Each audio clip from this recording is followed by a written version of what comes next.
Like the pen, hashtag prison talk, hashtag in and out. You know what I'm saying? And I try to I tell y'all about different people that I've been in prison with and all walks of life, and you know what I mean, but it's only for y'all to experience or to see certain things. Like we can have, me in just a certain environment of people that you would think supposed to go, but everybody goes to jail. White, black, Spanish, whatever you is, Latino, it don't matter. You know what I'm saying? So I got my boy Sam here with me, man, and he's in Florida, and this is my boy. We did time together. My brother from another mother, my extra light skinned brother. Sam, go ahead, introduce yourself. Hey, what's going on, man? I'm Sam. I did 6.5 years, twice over. I did 4.5 of that for drugs, possession with intent. Got knocked back in 2015. Got released November 2019. First bid. So first felony too. First felony. Never been arrested. Nope. Never been arrested. Never been in trouble before. And these motherfuckers tried to slay me.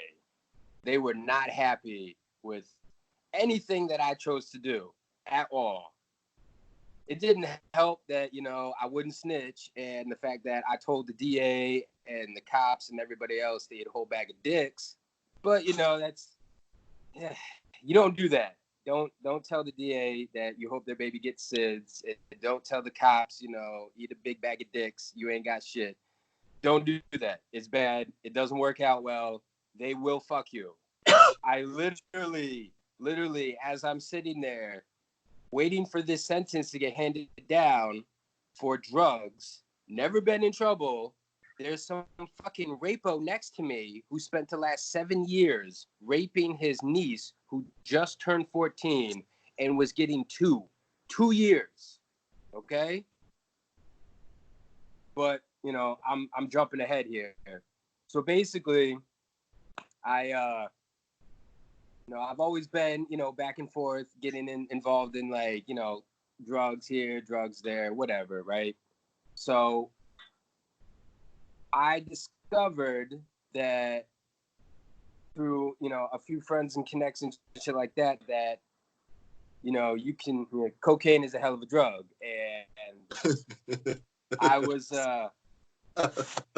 kind of good at selling it because I don't actually use any of these drugs, right? So it started off little, mostly how everybody starts selling drugs, right? You start off, everybody sells weed, whatever, right? Even if you don't really sell weed, you just smoke it. There were times that you sold it because your friend wanted it, whatever. So I got involved through weed, and then it was 2012, so it was step your game up, and I graduated to coke, dope, Molly, crack, acid, pills. Basically, if you needed it, I had it. One-stop shop, except for Jankum and Crocodile, meth. I wasn't really trying to get involved in those because I didn't really want to deal with those people. It's not fun. So you gotta stop swinging, bro. My bad. So basically, it started off with little things here and there, graduating, and then all of a sudden, as soon as I started making some serious money, it went from oh, I just made $800 in 2 hours, yay, to I just made $5,000 in 3. So and my boy got the paperwork for all this. I seen that paperwork. My boy was getting that. He was getting that Fetty. Fetty's going though. So it started off going really, really well. Trying to learn different things, trying to figure out the best ways to go about doing it. And I found that, because I don't do drugs and because I treated it like a business, it wasn't difficult to start making anywhere between 5 to 10 G's in a night. Easy. So shit was going on pretty well until it wasn't. And basically, I became complacent. I got the new ride, which, everybody told me, don't get the charger because, you know, cops and drug dealers are the only ones. I'm like, nah, that's not true. It's totally not true. Yes, it is.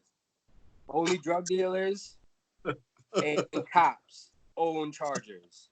Okay. If you own a vehicle that is some type of charger, you are either a cop or a drug dealer. You might not even know this, but it's a fact. So I bought this new car, right? Because my old one, mind you, which was what did I have? I had a 2010 Toyota Camry, right? And that shit was not only smooth, but it was the perfect drug dealing car because not only was it blended, nobody looked at me twice. I mean, shit, I talked my way out of a ticket with a K9 unit, and I had shit in the car, literally. So I get the charger. I have it exactly 11 days, right? I don't put the stash into it yet because I'm lazy and, you know, I'm thinking like, I got this. I'm not going to get in like any trouble. So I start becoming, you know, complacent and not eating properly, which you wouldn't think is a big thing, but it is. If you're going to be committing felonies, you need to be on your P's and Q's. That's just how this works. You got to eat a good meal? Listen, you that's a fact. You need to eat properly. You need listen. This is what happened. If you commit felonies, you got to eat properly. The day that I got arrested, right? I woke up at 7. I spent from literally 7 o'clock till like 3 bagging up drugs, right? Because that was how my normal day started. I would literally wake up and do like 8 hours of like just bagging up shit, re-racking shit, cooking it, whatever. Anyway, but if you're not eating properly, you're going to be fucked up. You're going to get headaches. You're going to feel sick, right? And if you happen to have to talk to a cop and you're fucked up, even if you're not using drugs, this is not a good thing, right? So I had like a cup of coffee and like a bowl of cereal. It's like 5 o'clock in the afternoon. That's the only thing I ate. So I pull into town. I don't even make it to my boy's crib to even like stash some shit. Everything is in the council, and I've got everything for a Saturday night. I've got like almost 4. I had like 4.5 ounces and like 20 bundles when I came into town, but I had people waiting. So I'm like, all right, I need to meet this person and this person and this person, and all that shit would have been gone by like Sunday at like 2 in the morning. Easy.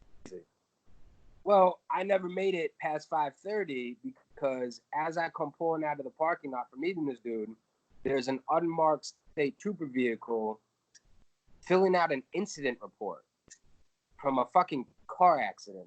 Or no, it wasn't even a car accident. Somebody smashed somebody else's car with a fucking cart. I wasn't paying no mind, no attention, none of this. But I pulled out, I didn't signal, and motherfucker pulled me over. But now I'm feeling like shit. I need to eat something. I feel like I'm about to puke. So when the guy comes up to the window, I look nervous instead of I feel like I'm about to puke all of this motherfucker's shoes. Well, as I pulled out the paperwork, another cop comes walking up to the window and sees a bottle of Tylenol.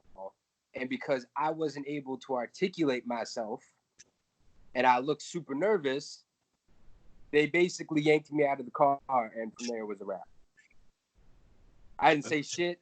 I didn't say you could search the vehicle. I didn't say none of that. They just yanked me. I stopped talking. They searched the vehicle, and everything was right there because I didn't have a stash bill. That's another thing. Never drive without a stash. Ever. So, all right. So now you got your charges. You come upstate. Yo, what was it like for you? You know what I mean? When you first came upstate, like when you first got to midstate, right? Yeah. What was it?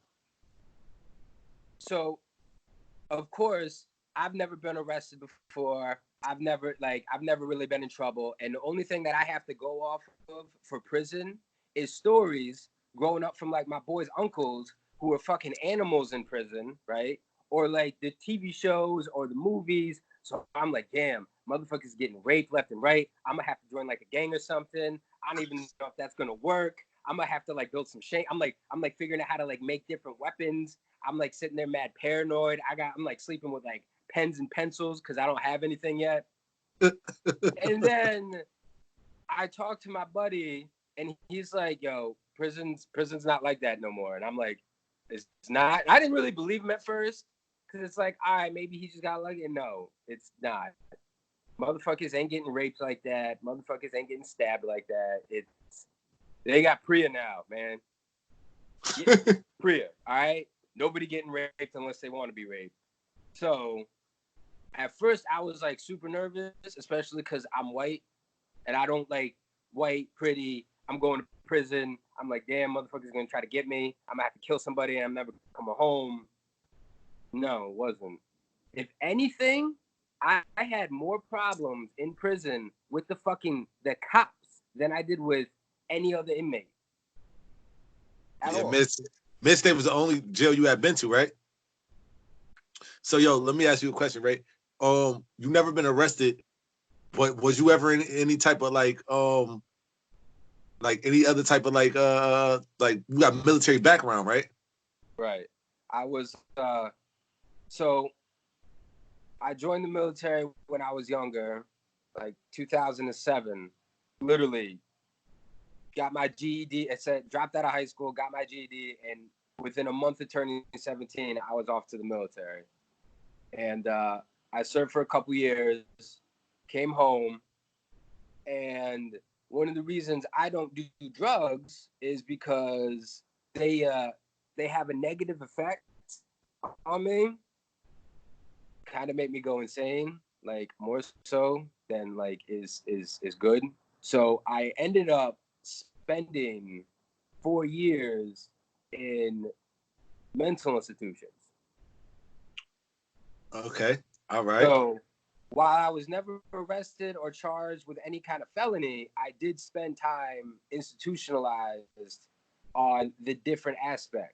So like for all of you who think the insanity plea is the way to go, unless you murder a motherfucker, and I'm talking about like on some real violent shit, like if you get convicted, you're doing like 25 plus to life, do not take the insanity plea. You will do way more time. Way more. And those motherfuckers will probably never let you go. Just saying. Just remember that. So what was the difference? What was the difference between the military and prison? Were these similarities or differences? As far as like similarity wise, I mean, you got to follow orders. You got to wake up at a certain time. You know, you have to wear a uniform. You know, you're always cleaning some shit. Always. But as far as like the military and like those similarities is about it. Everything else about prison is, I mean, if you can follow orders and you know how to like keep your mouth shut, and like you'll do fine in the military. That's pretty much 90% of what you have to do, which is the same in prison. If you could just keep your mouth shut and follow orders, most likely you might not get fucked up.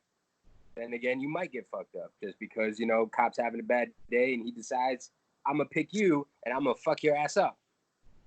And that's it. That happens. Yo, throughout your bid, the time you did, right? You know, being in Midstate was a mental institution. You know what I'm saying? So going through Midstate and going through that like atmosphere of a mental institution, did it have an effect on you that made you like change your mental or change your outlook on certain things? I mean, granted, Midstate is definitely like a mental health spot, but because I've dealt with mental illness and like mental health issues, I'm already kind of familiar with it. And like, I wouldn't say it necessarily changed my outlook. It just kind of reinforced the fact that you don't want other people getting control of your life so that they can tell you what you need to do, especially using excuses like mental health illness or like, felonies or anything like that. That shit, once they get those hooks in you, it is so fucking difficult to get released. Like, for instance, the whole mental health thing, right? I don't have a mental illness, legally speaking. It's drug-induced psychosis, which means as long as I don't do drugs, I don't go crazy. Very easy. It took me 4 years to get out of a mental institution, which continued to follow me when I went back to prison and fucked me because that record, even though I'm not mentally ill, was the reason I got sent to a spot like Midstate to begin with. And then I even had to take those motherfuckers to court to get them to let me go. No medication, sit for fucking, I don't know. I think the last time I was on meds was like 2011. No mental illness, no nothing. Yet, because that paperwork started, it fucked me. Yeah, definitely mess you up. Yo, and being in Midstate, right? What was, far as some of the most treacherous things you've seen as with officers that you was like, let you know for yourself, like, to just, I gotta avoid this. I gotta avoid this cop or this situation. Like, what's the example of something you seen where you just like, damn, this shit is really like snakish? I mean, shit. All right. Best example that I got. I got there. What was it? I got there. I got to Midstate September 2016, right? Literally, within days of me getting to this spot, the cops beat up a whole house. Not like one or two motherfuckers. I'm talking about they literally went through and beat the shit out of like 45 motherfuckers. I mean, dragging motherfuckers from under beds. They like literally put them on the wall, beating them with nightsticks, and literally kicking the ever-loving shit out of these dudes. And it was because these piece of shit cops, right? The motherfucker is drunk. He passes out and hits his head, right? Now, mind you, he's out in the day room. Can't get into the office to use the phone, right? Door's locked. Door's locked. Can't get out there, too. Motherfuckers are like, oh, just leave him. Of course, you got, like, dudes that are actually, like, not, like, they try to help. They try to do the right thing, right? And Sammy, back and forth. Yeah. Oh, my bad. Who's going? So they try to do the right thing, right? They pull the pin. The cops come in, and all they see is... Wait, what do you mean? What do you mean they pull the pin?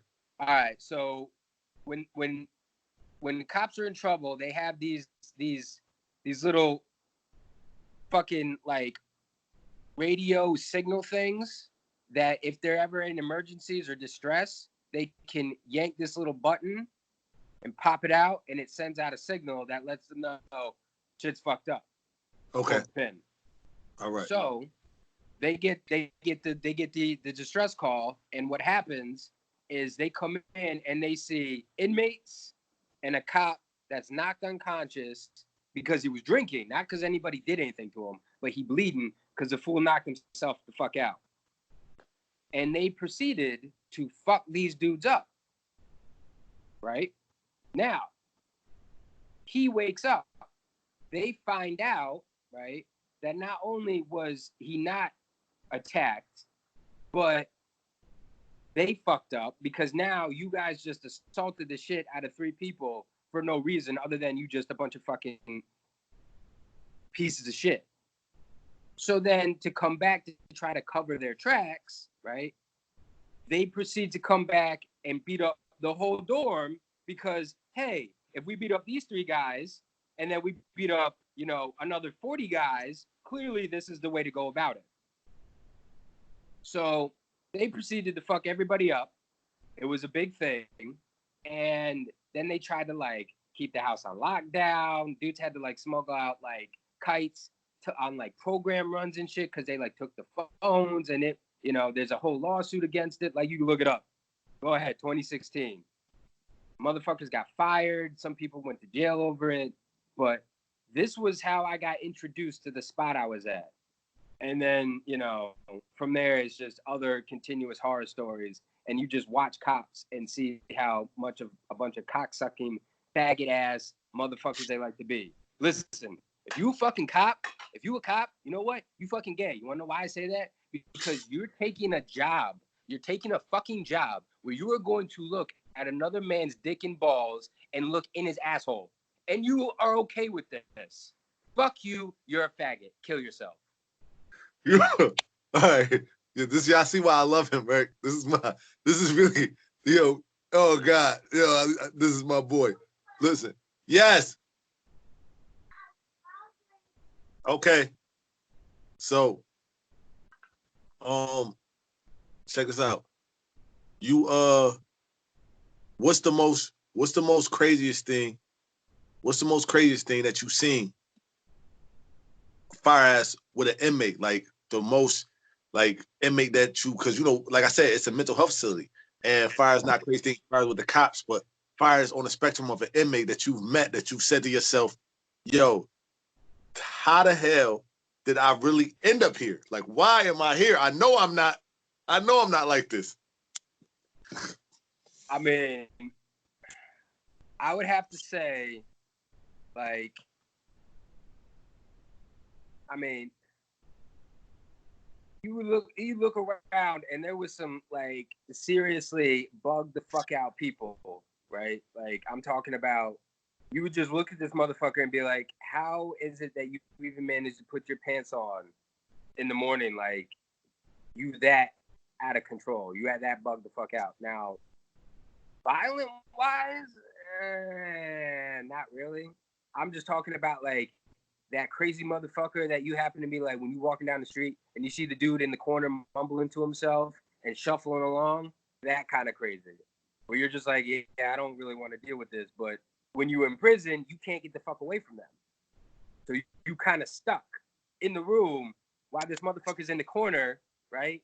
And he might be fucking trying to like eat his meat or like, I mean, I never had to see that personally because I'd have freaked the fuck out. But I knew a dude in another room that decided like he was just gonna wake up in the middle of the night and start jerking it and thought it was okay to do it in the middle of his room and then proceeded to have his ass whooped. Because it's like, that's not okay, bro. Take that shit to the bathroom. I don't want to wake up and see you in the corner jerking off. I'm gonna freak the fuck out. So shit like that. Bug out shit. Straight bug out shit. Yeah, so yeah. by you